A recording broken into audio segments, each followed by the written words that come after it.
안녕하세요. 처음 성도 여러분 반갑습니다. 김관우 목사입니다. 눈곱 큐티 함께 하도록 하겠습니다. 하나님의 영광은 위에서부터 내려온다고 얘기하고 있습니다. 위에서 내려온다는 것은 먼저는 밑에, 그러니까 세상에서는 얻기 불가능한 것입니다. 그런다고 해서 높이 하늘 막 위로부터 내려오는 비와 같은 것이 아니라 차원이 다른 존재에게 내려오는 영광을 말하는 거예요. 그래서 위로부터 내려오는 그 영광, 은혜는 이 세상에서 없고 또한 이 세상의 존재와 차원이 다른 구별된 상태의 영광과 은혜를 말하는 것입니다. 그렇기 때문에 이 위에서부터 내려오는 은혜를 받기 위해서 우리는 주님을 향해 나아가는 것입니다. 오늘도 이 세상에서는 존재하지 않는 주님의 영광을 체험하시길 바랍니다. 그런 삶이 되시길 주님의 이름으로 축원드립니다. 오늘 사도행전 7장 44절에서 53절 말씀 함께 나누겠습니다. 이스라엘 백성들이 스데반의 설교를 계속하고 있죠. 스데반이 구약에 있는 상황들을 얘기하면서 이스라엘 백성들이 가나안 땅에 들어가서도 수없이 많이 흔들렸지만 그 가운데 흔들리지 않은 것이 있었는데 이것입니다. 증거 장막이죠. 광야에서 우리 조상들에게 증거의 장막이 있었으니 이것은 모세에게 말씀하신 이가 명하사 그가 본 양식대로 만들게 하신 것이라. 하나님의 말씀 그대로 만들어낸 구조물입니다. 증거 장막은 지성소와 성소와 지성소가 있고 그 주변을 회막을 놔서 하나님 앞에 예배드리고 주의 영광이 임하는 장소죠. 그리고 지성소 안에는 법궤, 그런 게 증거궤가 있습니다. 증거궤. 하나님이 나타나신 것을 증거한다 그래서 증거궤. 이것은 하나님이 말씀하신 그것대로 만들어진 거예요. 그래서 주의 말씀대로 만들어진 그 양식은 하나님의 영혼성을 가져서 오랫동안 지속된다. 여호수아에 함께 가지고 들어가서 다윗 때까지 이르렀다 이렇게 나와 있죠. 하나님의 말씀이 가졌지만 그것이 변치 않고 이스라엘 백성들이 막 죄를 짓고 우상 섬기고 또한 여러 가지가 막 움직여도 실은 그것은 변치 않고 계속 이스라엘 백성 안에 두었다. 그리고 다윗은 하나님의 처소를 준비했고 솔로몬이 하나님의 집을 지었다. 그러니까 이스라엘 백성들은 이 증거궤, 증거 장막 안에 있는 법궤, 하나님의 말씀을 중심으로 이루어진 백성이다라고 하는 것이죠. 그래서 모든 백성들은 이 증거 장막 안에 또 지성소와 법궤가 있는 그 자체를 하나님 앞에 귀하게 생각하고 그곳 하나님의 영광이 있다고 생각했는데 스데반은 그것을 넘어서 오히려 그것을 넘어서는 하나님의 영광이 온 우주를 덮는다. 그러나 지극히 높으신 이는 손으로 지으신 곳에 계시지 아니하시나니 선지자가 말한 바 주께서 이르시되 하늘은 나의 보좌여 땅은 나의 발등상이니 너희가 나를 위하여 무슨 집을 짓겠으며 나의 안식할 처소가 어디냐. 이 모든 것이 다 내 손으로 지은 것이 아니냐 함과 같으니라. 그러니까 하나님은 온 우주에 계시며 그 위엄이 그 안에 있는 그 영광 지성소 안에 있는 것뿐만 아니라 더 넓은 곳에 거하실 분이시다라고 하는 것이죠.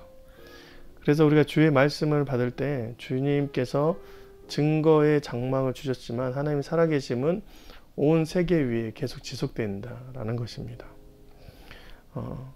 말씀으로 집중돼서 말씀으로 이어진 백성을 뭐라 그러냐면 우리는 명령을 받는 백성이 아니라 언약 백성이라 그래요. 말씀을 주실 때 하나님께서는 명령, 그러니까 그 말씀을 이행할 때 어떤 축복이나 보상이 없는 명령을 주신 게 아니라 언약을 주세요. 이행 후에는 그 뒤에 있을 축복이나 보상이 반드시 존재한다. 그래서 이 약속으로 우리가 움직이는 것이죠. 그래서 우리는 오랜 세월이 지나도 주님의 그 언약이 상실되지 않는 상태로 살아가는 거예요. 우리가 이제 생각해 보면 하나님께서 증거궤를 단 한 번에 써졌지만 하나님을 그 증거궤는 하나님을 닮아서 효력이 지속됩니다. 출애굽 시내산에서 내려받은 그 증거궤가 실은 언제까지 유효한 솔로몬 시기까지 아니 더 나아서 이스라엘 신약 시대 또 넘어서 지금 우리가 살고 있는 시대까지 유효한 상태가 되는 것이죠. 그래서 주님의 그 언약 백성은 주의 말씀을 받는 자들이고 그 말씀을 받는 모든 자들에게는 언약된 안의 축복과 보상이 존재한다는 것을 아는 것이죠. 우리가 그런 존재입니다. 그런데 스데반이 지금 예수를 죽인 이 유대인들 안에 이스라엘 백성들에게 구약에 있는 얘기를 하면서 어떻게 말하면 목이 곧고 마음인과 귀의 할례를 받지 못한 사람들아, 너희도 너희 조상과 같이 항상 성령을 거스르는도다. 너희 조상이 선지자들 중에 누구를 받게 하지 아니하였느냐. 의인이 오시리라 예고한 자들을 그들을 죽였고 이제 너희는 그 의인을 잡아준 자여 살인한 자가 되나니 너희는 천사가 전한 율법을 받고도 지키지 아니하였도다. 이렇게 말하는 것이죠. 목이 곧다. 이 목이 곧는 백성이란 말은 구약 시대에 이방인들한테 쓰여지지 않았어요. 이스라엘 백성들에게 목이 곧다는 말은 하나님이 코앞에 있지만 그 하나님을 보고 목이 뻣뻣해서 고개를 숙일 수 없는 백성들을 말하는 거예요. 언약 백성 중에 하나님을 배반한 사람들을 말해요. 마음과 귀의 할례를 받지 못한 사람들. 그럼 어디에는 할례를 받았냐면 육체에는 할례를 받았지만 겉으로는 언약 백성이라고 말하지만 마음으로 하나님을 따르지 않고 할례를 말씀을 듣는 귀가 없는 상태의 자들을 말하는 것입니다. 그런 사람들입니다. 그런 사람들은 52절과 53절처럼 선지자들을 박해하고 의인을 죽이고 주님이 보내신 사람들을 살인한 자다. 그리고 천사가 전한 율법을 받고도 지키지 못할 사람들이다. 이렇게 표현하는 것이죠. 하나님의 백성에 부름받은 사람이 되었지만 결국에는 하나님의 사명에 대해서 대적하는 자가 된다는 것입니다. 굉장히 무서운 말이에요. 이 말씀은 실은 2000년 전에도 있었고 5000년 전인 아브라함 시대에도 있었던 그런 말씀인 것입니다.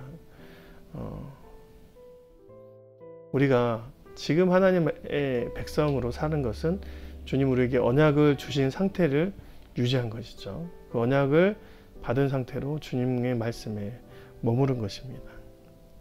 그러니까 우리가 주의 명령으로만 세워진 자가 아니라 하나님의 언약, 주님이 주신 축복과 그 보상으로 항상 주님 안에서 이 땅에서 주의 영광과 은혜를 체험할 사람들인데 그 하나님의 말씀을 듣지 않고 들어야 될 사람이지만 듣지 않고 지속적으로 그를 배반한 상태가 된다면 하나님께서 이렇게 너희들은 대적자이다. 목이 곧은 자들이다. 이렇게 말할 것입니다. 오늘도 주님 앞에서 신실한 백성으로 칭찬받는 일꾼으로 세워지는 저와 여러분이 되었으면 좋겠습니다. 정말 주 안에서 하나님께서 우리의 모습이 하나님의 말씀을 순전하게 지키고 있는 자다라고 말씀하신 상태의 사람들이 되기를 주님의 이름으로 축원드립니다. 고맙습니다.